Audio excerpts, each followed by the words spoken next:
रंग घोरू ने प्रिय मिथिला के गोड़िया। रंग घोरू ने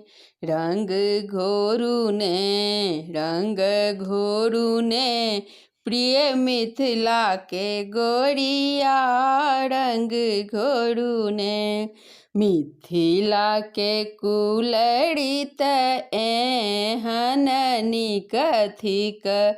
मिथिला के कुलड़िती एहन निकथिक। खेलत फागु सभी जोड़िया हो खेलत फागु सभी जोड़िया। रंग घोरू ने प्रिय मिथिला के गोड़िया। रंग घोरू ने किनका के हाथ कनक पिचकारी। किनका के हाथ अबीर झोड़िया हो किनका के हाथ अबीर झोड़िया। रंग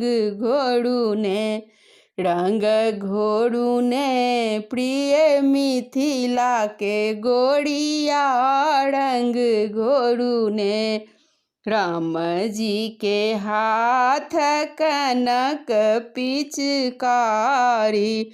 राम जी के हाथ कनक पिचकारी। सखियन हाथ अबीर झोड़िया हो सिया जी के हाथ अबीर झोड़िया। रंग घोरू ने प्रिय मिथिला के गोड़िया। रंग घोरू ने खेलत फागु रंग रस मातल। खेलत फागु रंग रस मातल। मिलत गले गोड़िया हो मिलत गले टोलिया। रंग घोरू ने प्रिय मिथिला के गोड़िया। रंग घोरू ने किनका के भीजल पियर पीताम्बर। किनका के भीजल चिर चोलिया हो किनका के भीजल चिर चोलिया। रंग घोरू ने प्रिय मिथिला के गोड़िया।